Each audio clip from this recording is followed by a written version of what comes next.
सवाई माधोपुर जिले में अवैध बजरी से भरी ट्रैक्टर ट्रॉली की टक्कर से बाइक सवार पिता पुत्री घायल हो गए थे, जिसमें उपचार के दौरान जयपुर में पिता की मौत हो गई थी। जिसके बाद घटना से गुस्साए ग्रामीण धरने पर बैठे, सड़क पर शव रखकर कुंडेरा श्यामपुरा सड़क मार्ग पर जाम लगा दिया।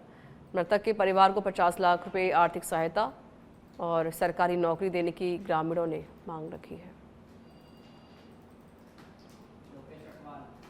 यमराज का दूसरा नाम इस जिले की पुलिस है। मैं हर कोई पुलिस बहुत अच्छे भी होते हैं, लेकिन अधिकतर पुलिस वाले अपने एक समय सीमा का इनको समय दे करके जिस प्रकार का तांडव मौत का कर रहे हैं, ये हमारे लिए और सबके लिए बहुत शर्मनाक है।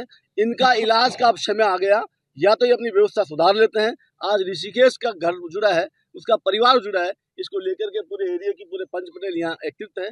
अगर समय रहते हुए हमारे क्षेत्रीय विधायक से हमारे एरिया को सबको उम्मीद है कि मंत्री महोदय आएंगे, अच्छा मुआवजा देंगे, इसके परिवारजनों को पालने की पूरी व्यवस्था करेंगे और जो ट्रैक्टर मालिक है और जो पुलिस व्यवस्था है यहाँ की, उस पर बहुत बड़ी नाक में नकेल कसेंगे। अगर ऐसा करने में वो सक्षम होते हैं तो ठीक, अन्यथा जनता जो निर्णय करेगी, जनता से बड़ा। वैसे तो हमारी बात हो गई, डॉक्टर साहब को आना चाहिए। अगर बाय द वे नहीं आते हैं, आपका क्वेश्चन है नहीं आते हैं तो देश की आज़ादी में पूरा देश आज़ादी के लिए नहीं लड़ा था, मुट्ठी भर लोगों ने क्रांति लाए थे। तो ये आज का युवा जाग चुका है। सवाई माधोपुर में ऐसी अक्सर घटनाएं होती रहती है। इस कार्यकाल में, इस भारतीय जनता पार्टी की सरकार के कार्यकाल में 5 मर्डर हो गए यहाँ इस एरिया में, हो गए 5 तो इस 10 किलोमीटर के दरमियान। तो इस सरकार को चेताना हमारा दायित्व है और सरकार के चेताने के लिए मंत्री की भी आवश्यकता नहीं है अगर जरूरत पड़ेगी तो।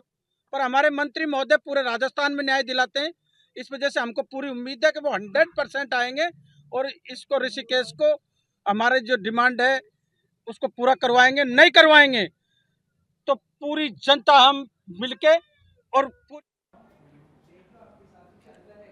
तो हमारी संवाददाता लोकेश हमारे साथ जुड़ गए हैं फोन लाइन पर, इस पर और अधिक अपडेट देने के लिए। लोकेश, अभी इस मामले को लेकर क्या कुछ अपडेट मिल पा रहा है? क्या अभी भी जो लोग हैं वो धरना प्रदर्शन कर रहे हैं? जी ऋचा, बताना चाहूंगा पूरे मामले में, जैसा कि 19 अप्रैल की रात में ये जो ऋषिकेश है, हिंगोनी गांव का निवासी है, ये अपने घर अपनी बेटी के साथ लौट रहा था। तभी एक जो अवैध रूप से बजरी परिवहन कर रहे ट्रैक्टर है, उनके माध्यम से ये अचानक सड़क पर गिर गया और उसके बाद एक के बाद एक जो पीछे ट्रैक्टर आ रहे थे, वो ट्रैक्टर ने ऋषिकेश को पूरी तरह कुचल दिया।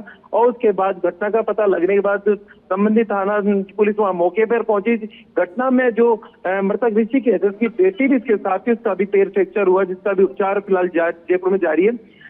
ऋषिकेश को घटना के बाद जयपुर ले जाया गया, जिसने 20 तारीख को सुबह दम तोड़ दिया और उसके बाद ग्रामीणों में आक्रोश व्याप्त हो रहा है। ग्रामीणों ने यहाँ पर जो हिंगोनी गांव के पास में श्यामपुरा है, तो यहाँ पर जाम लगाया और जाम के बाद लगातार कल रात भी पूरे रात जाम रहा और मंत्री किरोड़लाल मीणा को बुलाने की बात यहाँ सामने आई थी, जिस पर आज डॉक्टर किरोड़लाल मीणा यहाँ मौके पर पहुंचे और उन्होंने जो दुखद परिवार है, उस दुखी परिवार ढांढस बंधाते हुए और वहां पर जो आर्थिक सहायता की बात चल रही थी, 50 लाख रुपए नगद और इसके अलावा एक सरकारी नौकरी देने की बात जो सामने आई थी और 10 बीघा जमीन भी यहाँ जो ग्रामीण आक्रोशित ग्रामीण है उनके पीड़ित परिवार को देने की बात थी, जिस पर डॉक्टर किरोड़लाल मीणा ने आज 15 लाख रुपए जो पीड़ित परिवार को देने की बात कही और राज्य सरकार से अन्य जो लाभ है वो भी दिलाने की बात यहाँ पर आश्वासन डॉक्टर किरोड़लाल मीणा ने दिया।